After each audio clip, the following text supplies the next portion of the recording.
Hola, buenas tardes.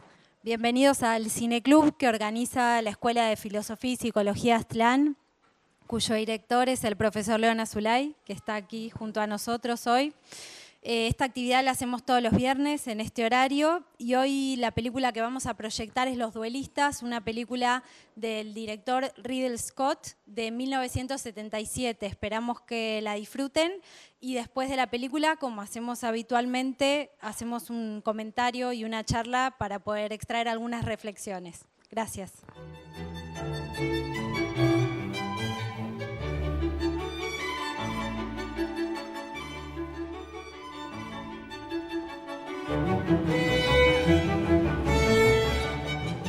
Bueno, acá en esta película hay dos temas importantes. La guerra napoleónica, que empezaron en el 1800 hasta 1815, donde fue vencido Napoleón. Un poco quizás sepan la historia de Napoleón.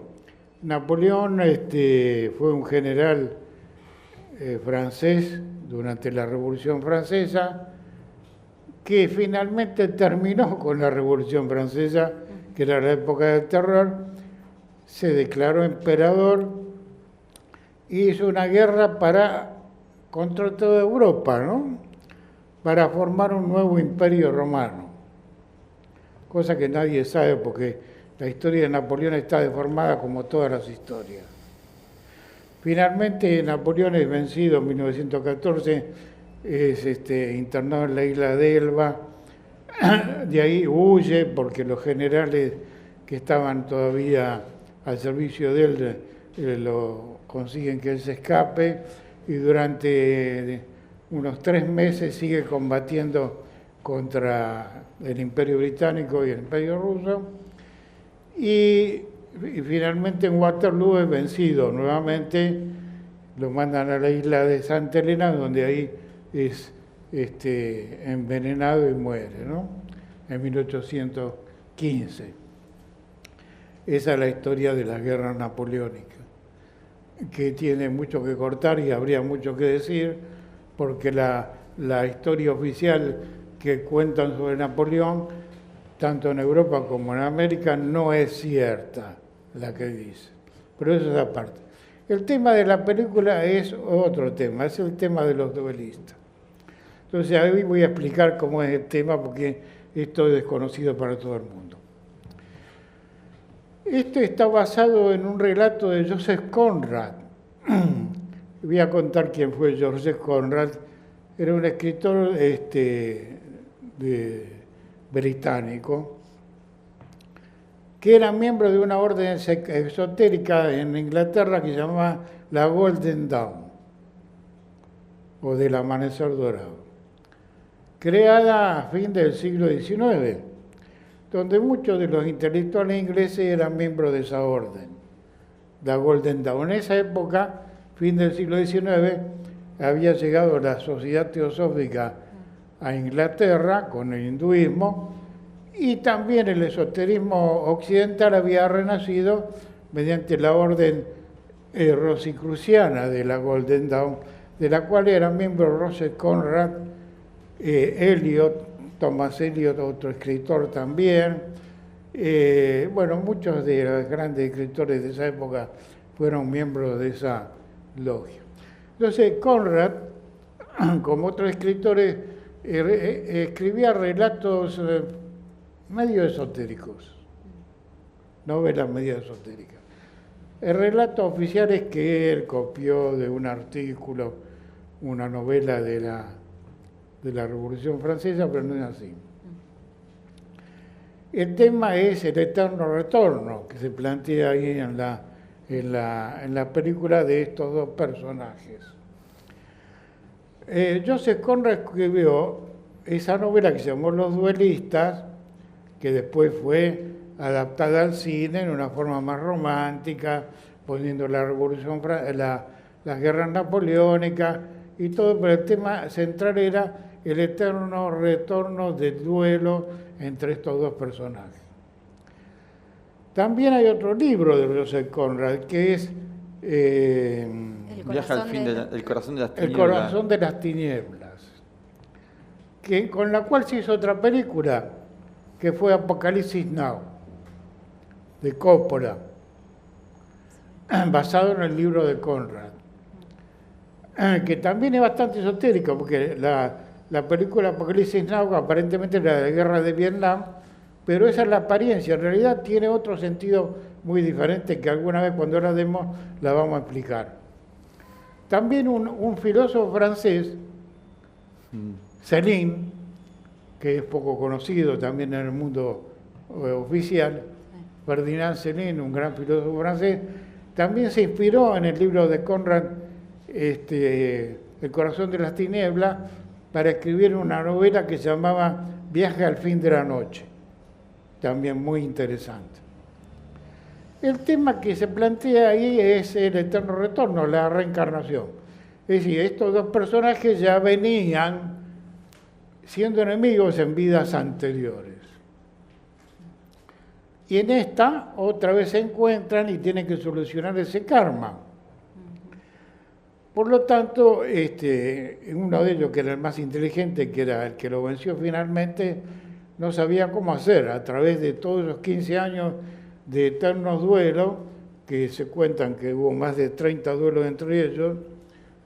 La parte oficial acá en la película no ponen todo, por supuesto. Finalmente, al final, cuando lo encuentran, tiene una idea de cómo cortar con ese karma, el eterno retorno. Porque el tema del eterno retorno de reencarnación es que nosotros por karma seguimos existiendo en un retorno más o menos parecido, con el mismo grupo de gente y con los mismos contratiempos que tenemos. Para eso hay que cambiar el eterno retorno, como explicaba Nietzsche y como lo explicaba Conrad en todas sus novelas.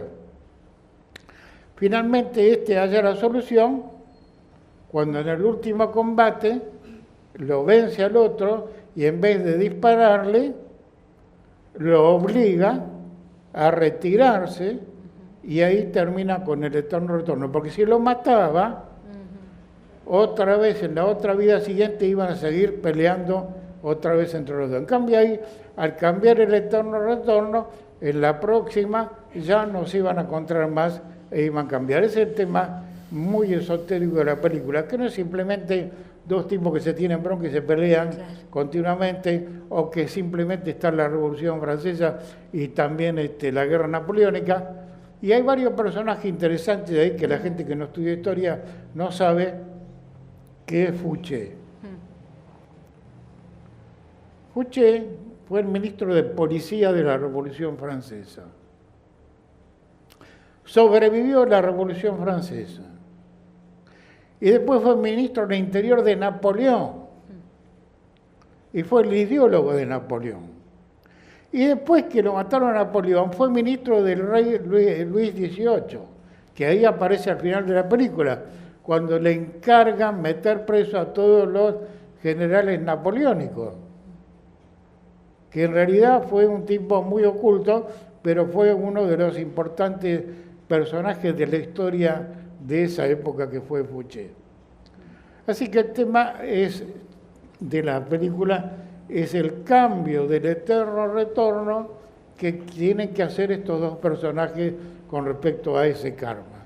Y hay otro relato que es un karma ya no personal de estos dos, que es el histórico, que es las guerras napoleónicas. Porque Napoleón también quiso hacer lo mismo, pero a nivel histórico, de cambiar el eterno retorno, pero todavía no era el tiempo adecuado, porque era solamente el principio del siglo XIX.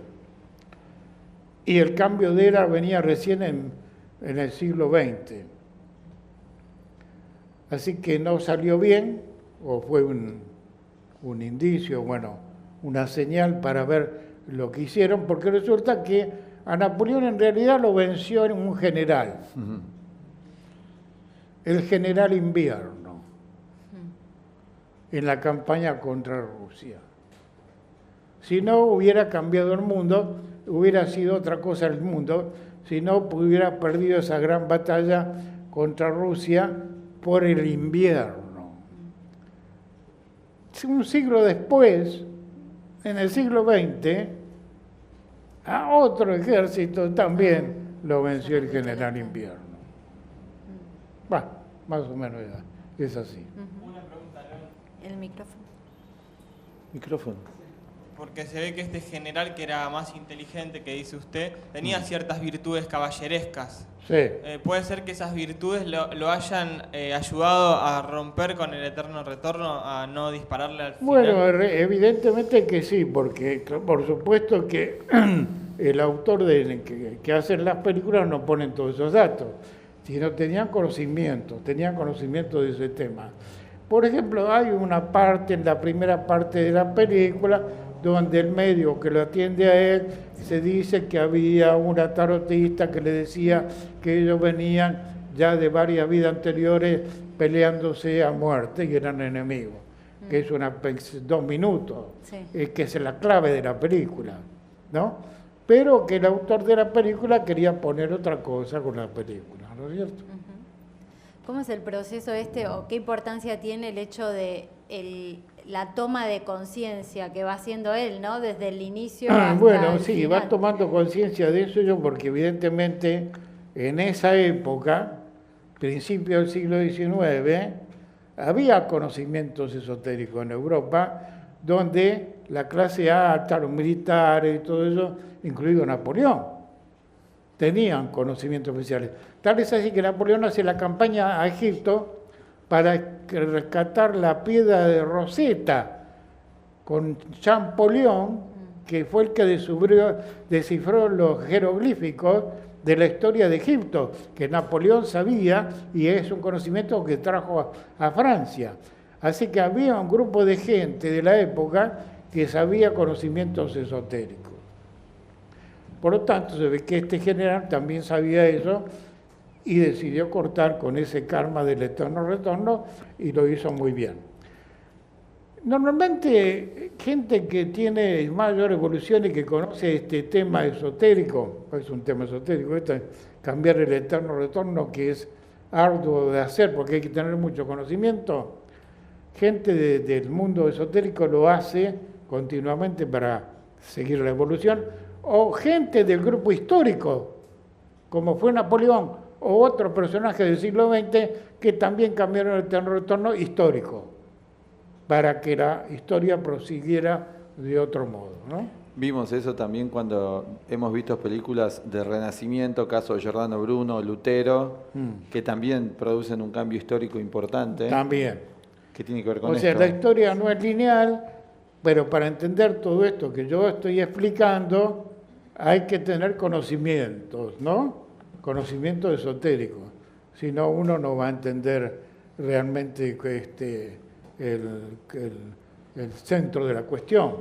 Sí, si no, lo que explican que es todo lo que se conoce oficialmente es que es todo por causas políticas, económicas o de ambición personal. Claro, la visión lineal, elemental, sería que hubo guerra, que hizo Napoleón porque se le antojó contra los enemigos y que todo tipo eran dos matones que se peleaban y así nomás. Eso sería una interpretación elemental.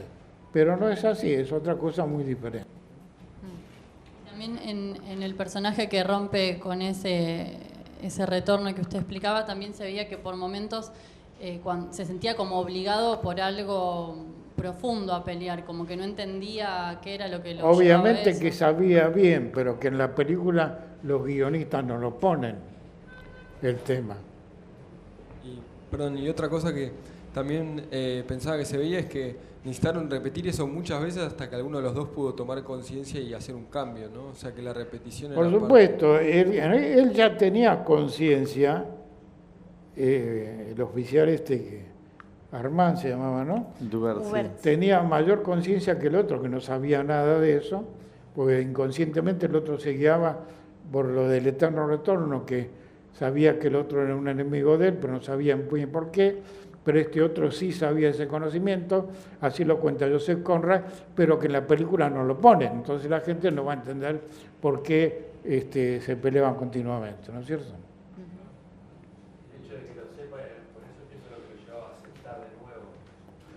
Como eso sabía, tenía que buscar la solución de cambiar esa situación. Y se le da la oportunidad al final de cambiarla y bueno, ahí lo cambia, ¿no? Y León, una pregunta. Usted habla del eterno retorno. Sí. ¿Todos tenemos un eterno retorno en nuestra vida? Toda la humanidad. Pero bueno, es difícil de que la gente lo crea. La gente no va a creer lo que nosotros estudiamos como filosofía esotérica. Porque es materialista y ateo y es ignorante. Entonces no va a creer. Si hablamos de la historia oficial nada más de nuestro país, la verdadera, la gente no te va a creer. O si yo hablo de mi época, cuando era joven, 1950, la gente no va a creer cómo era nuestro país. Ese es el problema, que la gente no puede creer. Bueno, esto del eterno retorno es parte intrínseca de la filosofía budista. Los budistas, esto es la base de todo eso. Es un tema que viene de Oriente, de tanto del hinduismo como del budismo, o del cuarto camino, lo trajo Gurdjieff también, que es el cambio del eterno retorno, ¿no? O que vulgarmente el público le llama reencarnación y karma, ¿no? Y ese es el tema. Pero la población occidental es materialista y atea. Por lo tanto, no va a creer nada, porque es materialista y atea y hay un lavado de cerebro muy grande en la población. Entonces es difícil que se crea. Pero así es la historia verdadera. El tema verdadero es ese. Cuando Nietzsche escribe, ¿no?, sobre el eterno retorno, Sí. también muchos no le creyeron, ¿no? Porque incluso hasta dijeron que se volvió loco. Bueno, en el caso de trastocando Nietzsche, todo. que fue el primero que en el siglo XIX escribió en Zaratustra el eterno retorno, el superhombre, la voluntad de poder y el eterno retorno, que los tres postulados de Nietzsche, nadie le creía, pensaba que estaba loco, ¿no? Y hasta hoy en día piensan que Nietzsche era el filósofo loco, ¿no? ¿Se puede comprobar esto viendo que muchas cosas en la historia se repiten? La ¿También historia hay se una repite. repetición? Es una ley de la historia. La repetición de la historia se repite, por ejemplo, en los últimos tiempos, la historia de Napoleón y la historia de la Segunda Guerra Mundial. Es la misma. Y puede ser que hoy en día todos seamos igual de mecánicos, porque como el que buscaba siempre pelea, no sabía por qué, no le importaba, porque simplemente quería ir y hacer lo mismo una y otra vez. Eso es. Nuestro comportamiento es mecánico porque nosotros estamos desconectados de la memoria profunda. La memoria profunda que explica Jung, que explica el budismo, que explica la psicología esotérica o inconsciente colectivo, donde están los datos reales de nosotros y de la historia, estamos desconectados porque la cultura materialista atea de 2 siglos ha lavado el cerebro a toda la población. Una pregunta, León, o sea, que si uno aprende un conocimiento que lo ayude a conectarse con una memoria más profunda en sí mismo, puede darse cuenta que los conflictos que tienen las relaciones en verdad es algo que ya trae y que puede cambiarlo. ¿Cómo sería? Sí, nosotros todos venimos de varias vidas anteriores, con un grupo determinado de gente, nos conectamos con nueva gente también, y depende del grado de evolución que tenga uno, que pueda darse cuenta a través de un conocimiento de cómo debe cambiar. Y si no, va a seguir mecánicamente hasta que el centro magnético se desarrolle y se dé cuenta de quién es, qué debe hacer y qué es lo que viene haciendo mecánicamente mal. Pero eso es un tema de la era de Acuario, un tema de la nueva cultura de la era de Acuario que recién llega a Occidente hace 80 años nada más, que no es nada, ¿no? 2000 años pasaron de oscurantismo, 80 años con este conocimiento que nadie lo puede creer todavía, es nuevo. Entonces, a menos que se estudie profundamente y se investigue profundamente, no se va a creer. Pensaba también, otra persona que volvió a introducir esta idea, ¿no?, que está en el budismo y en filosofías antiguas, fue Ouspensky, ¿no?, del cuarto camino. También un país que escribe sobre el eterno retorno. El primero que lo hizo fue Nietzsche a nivel occidental, pero en la India, tanto en la India como en el Tíbet y en todos los países orientales, todos los países de Oriente, es un conocimiento normal de la filosofía y la psicología de Oriente de hace milenios. Luego, en el siglo XIX, viene a Occidente, con la influencia oriental que viene a Occidente, y se empieza a dar la idea a todo el público de la reencarnación, de la vida pasada, de karma, de yoga, pero ¿cómo lo entendemos nosotros? Muy mal lo entendemos, ¿no es cierto? Y descreídos de todo eso, ¿no? Una pregunta, el efecto de que haya cambiado el eterno retorno histórico es justamente que estén resurgiendo todos estos conocimientos. Exactamente. Ha cambiado la historia del siglo XX, han cambiado el proceso histórico, lo sacaron de la mecanicidad. Entonces, por eso, la nueva cultura de la era de Acuario se está desarrollando a nivel mundial. ¿Por qué cambiaron el eterno retorno histórico? Lo hizo Napoleón, así en forma muy sencilla, ¿no? Muy elemental, como un indicio. Bueno, entonces, desde este punto de vista, los grandes personajes de la historia como Cristo, Buda, Mahoma, fueron parte de este proceso del cambio de la historia. Bueno, son gente que cambia la historia y le da una nueva chance de seguir en un proceso de evolución. Entonces estamos en una época de ese cambio ahora, mundial, que hay un cambio histórico para toda la humanidad, con una nueva cultura que recién empieza y una vieja que muere. Y León, ¿cómo podemos ver este cambio a nivel mundial? ¿Uno se puede dar cuenta de eso? Sí, lo podemos ver si estudiamos. ¿Sí? ¿Hay alguna especialidad para estudiar eso? ¿Alguno puede entender cualquier cosa en el mundo desde la ignorancia? No. Entonces tiene que aprender. Si no, no va a entender nada de lo que pasa. Ni de la vida personal, ni la vida histórica. Estudiar la historia es bastante más complicada. Pero el autoconocimiento, que es el conocimiento personal, también es bastante complicado. Porque ahí está la clave. Te quería preguntar, porque en general la idea que tenemos es que hay una sola vida en Occidente, ¿no? Fíjense, si nos ubicamos en el siglo XIX, cuando ellos fundan la Golden Dawn, un grupito chiquito en Londres, junto con Madame Blavatsky de la Teosofía, más de 100 personas no eran, 1860 más o menos, en millones de personas de Occidente, hace más de 150 años, y hoy ya es un conocimiento de Internet. Una pregunta, León. Usted decía que bueno, mediante el autoconocimiento uno puede entender todos estos procesos. Sí. Pero ¿qué hace también que uno no tenga interés en este tipo de cosas y que uno no tenga ese interés para conocerse y saber que esa es una herramienta? No tiene interés porque está dominado por la ignorancia, que es el lavado de cerebro que hace el sistema mundial. Hay una educación mundial programada para que la gente siga dormida y no tenga ningún conocimiento. Porque ¿quién escribe la historia? Los que ganan. Algo que también muestra la película es el tema de los valores, ¿no? Como que Sí. En esa época había... Bueno, en esa época todavía, dentro de la era napoleónica, la Revolución Francesa no, que fue anterior a Napoleón, fue la era del terror, de 1789 a 1799.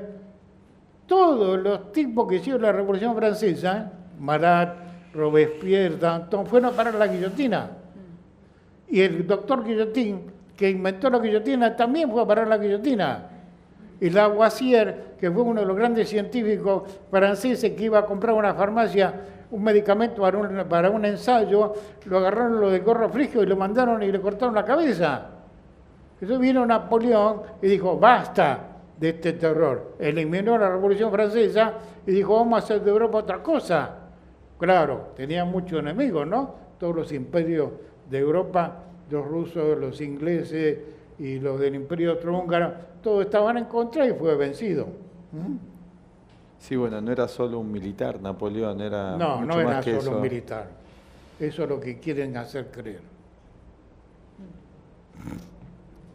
¿Cómo se da esto? O sea, digamos, estos conocimientos también se transmitían en la literatura, además de los Si estudiamos la vida de Napoleón auténticamente, vemos que no era simplemente un militar, sino era un tipo de gran cultura.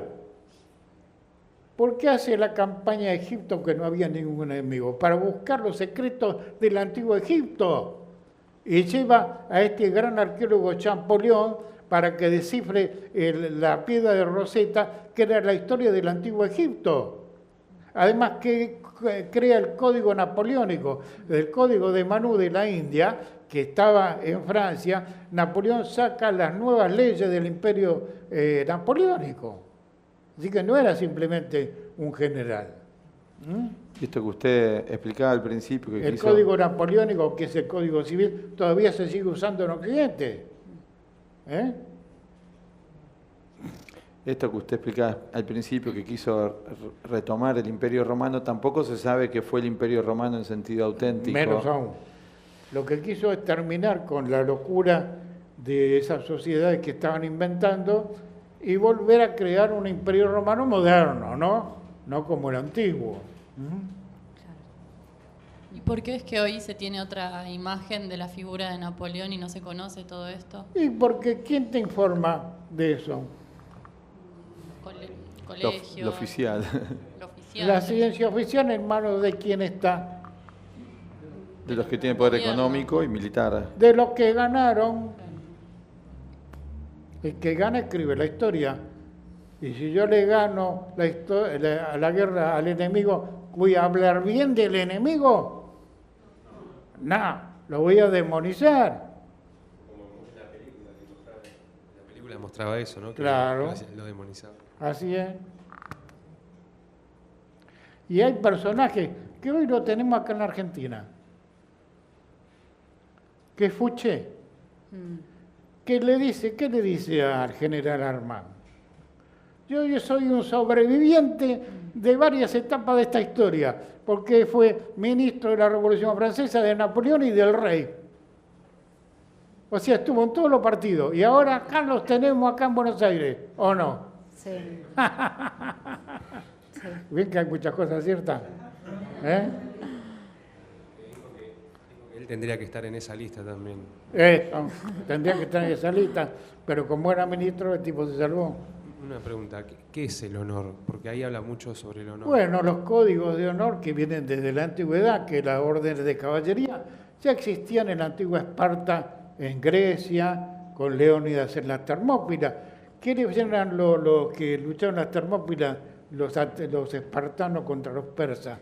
300 espartanos enfrentaron a los persas en las Termópilas por el honor griego, que murieron todos. Y así sucesivamente. Los códigos de honor de las órdenes de caballería se mantuvieron a través de los siglos porque son arquetipos. Ya perdidos, ¿no? En nuestra época. Nuestra época perdido ya. Hace rato.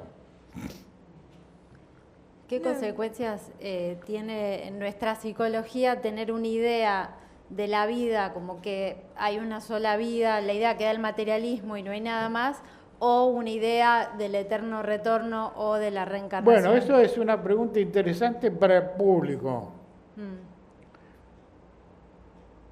Piensen, o sientan, mejor dicho.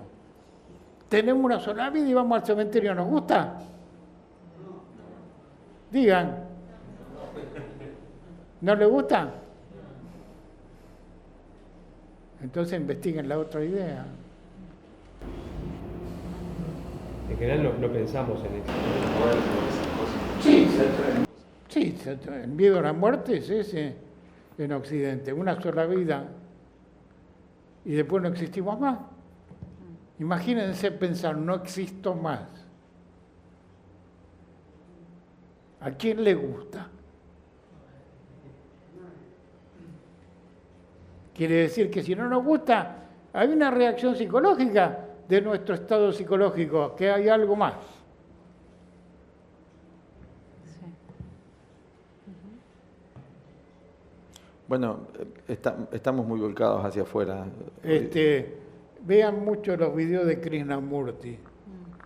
Krishnamurti se pasó 60 años en Occidente enseñando todo esto a todo Occidente antes del budismo. Una manera de empezar a investigar esta otra idea es aprendiendo justamente técnicas de autoconocimiento, ¿no? Aprendiendo un conocimiento que hoy le llaman esotérico o filosófico, que no está hoy en la educación oficial, no hay nada. La educación oficial es el WhatsApp, ¿no? Ahí el WhatsApp no hay nada. Entonces hay que estudiar conocimientos que se han perdido y que lo han eliminado los que manejan Internet y la televisión y los diarios y los medios de difusión, que quieren que todos sean unos burros. Eso.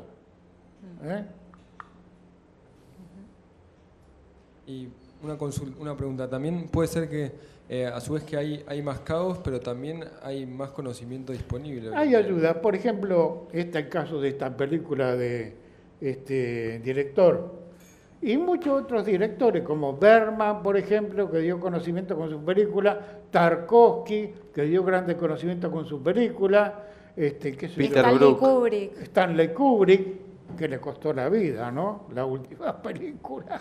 Sí. Peter Brook. Así que hay algunos que ponían en una época películas mandando mensajes a la población, ¿no? Y escritores como Aldous Huxley, escritores, Ray Bradbury. Claro. Bueno, el caso de Joseph Conrad, por ejemplo, o de Ferdinand Svelin y otros. Inclusive a nivel local también tuvimos a Borges, que algunos conocimientos dio también. Borges también. Aunque escribía en clave Borges porque era enemigo de todos eran enemigos de él. Entonces Borges escribía en clave, ¿no?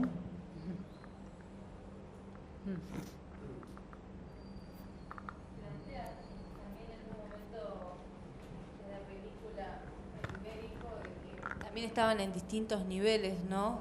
Ellos, o sea, está planteando que hay niveles de ser distintos. Sí. Sí, hay algunos allí que ponen un poquito en la película un pedacito, como está la tarotista esa, está ese médico que le dice algo que es algo que pasa de largo para el vidente, ¿no? De la película. Pero que es la clave de la película, ¿no? Y una pregunta, en ese sentido, ¿el director puede ser que estaba vinculado con algunas escuelas, tenía algunos conocimientos? Puede ser que sí, porque todas sus películas tienen contenidos medio esotéricos, ¿no? Sí, también vimos Blade Runner acá de él, que Blade también Runner, tiene una por temática. Ejemplo, es muy esotérica esa película. La de ¿no? las cruzadas que vimos, Reino de las los Cielos. Las cruzadas también. Que rescata una figura como Saladín, que es desconocida en la historia oficial. O sea, que es un tipo que sabía unas cuantas cosas y que filmaba películas. Todavía vive, tiene mi edad más o menos, ¿no? Sí, 81 años. Sí. Y ahí para entender un poco el tema también de la película, porque si no entendí mal, los dos personajes que se enfrentaban eran de distintas ciudades, ¿no? O sea, no eran, digamos, como que estaban los dos en Francia, pero... Porque al principio uno dice, siempre somos más, al fin somos más civilizados, dice uno, como que eran de distintas regiones. Sí, podría ser, pero eran de distintos regimientos, más que nada. Los húsares era un grupo especial que había preparado Napoleón con una formación militar muy esotérica que se llama los húsar, que eran esos oficiales que aparecen en la película, que fueron los que empezaron a ganar la guerra en Europa, que era una orden militar muy esotérica que formó Napoleón, los oficiales húsar, que casi ganan la guerra, ¿no? Que después del siglo XX otros hicieron algo parecido, ¿no? Y puede ser que los granaderos acá hayan hecho algo parecido también. Sí, bueno, Napoleón, San Martín, que estaba en España en aquella época, luchó contra el ejército de Napoleón que invadió España. De San Martín. Era cadete. No, era oficial. Era teniente San Martín del ejército español, luchó contra la invasión napoleónica a España y luego se vino para acá, para Argentina, ¿no? Y tomó como modelo Fíjese que la película transcurre en 1800 1816, que era la independencia de América. Sí. ¿Eh? En relación a esto de cómo el eterno retorno nos afecta todos los días, ¿no? Llevándolo a algo más cotidiano. Puede ser que uno en algún momento se dé cuenta de algo, puede ser una relación con otra persona o con algo, con uno mismo, de que está repitiendo, que está como siendo esclavo o atrapado en una conducta o en una relación. ¿Cómo sería esa forma de romper con eso negativo? Bueno, uno se da cuenta inconscientemente cuando uno se dice a sí mismo, siempre me pasa lo mismo. Sí. Esa es la prueba de que no estamos repitiendo el eterno retorno. Y algo que pasa de cualquier manera es que uno no entiende bien qué sucede, ¿no? Faltan conocimientos de por qué se repiten las cosas, emociones, pensamientos. Bueno, por eso hay que estudiar un conocimiento que hoy no es patrimonio de todo el público, sino que es de las escuelas que están enseñando como vanguardia los nuevos conocimientos que son viejos, perdidos en la historia, rescatados hoy. Esto que aparezcan estos conocimientos es parte de un proceso histórico, porque durante siglos esto estuvo prohibido. Es un proceso histórico. Todo el conocimiento que aparece hoy, que es viejo, pero que ha sido renovado y que se va a dar en estos siglos nuevos a las nuevas generaciones, que viene de Oriente, que fue a Oriente y ahora vuelve de Oriente y recién está en pañales, ¿no? Se va a dar a toda la población a través de todas las generaciones nuevas que vienen. Fíjense que los niños ahora que nacen en el siglo XXI son mucho más avanzados de lo que éramos nosotros cuando nacimos en el siglo XX, ¿no? Eso es como dice Jung, que estamos en una civilización en transición en este momento. Jung dice eso, estamos en una civilización en transición entre algo viejo que muere y una nueva sociedad humana que nace.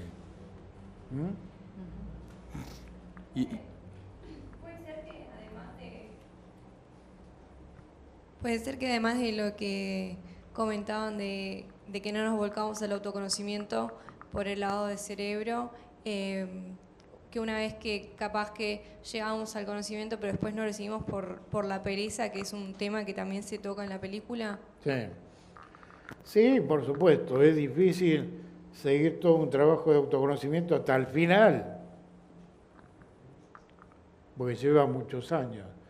Entonces, hoy la gente no tiene voluntad ni interés de estudiar nada, porque la gente hoy no lee nada. La gente ve televisión, ve Netflix y está con el WhatsApp y duermen con el celular en la cama.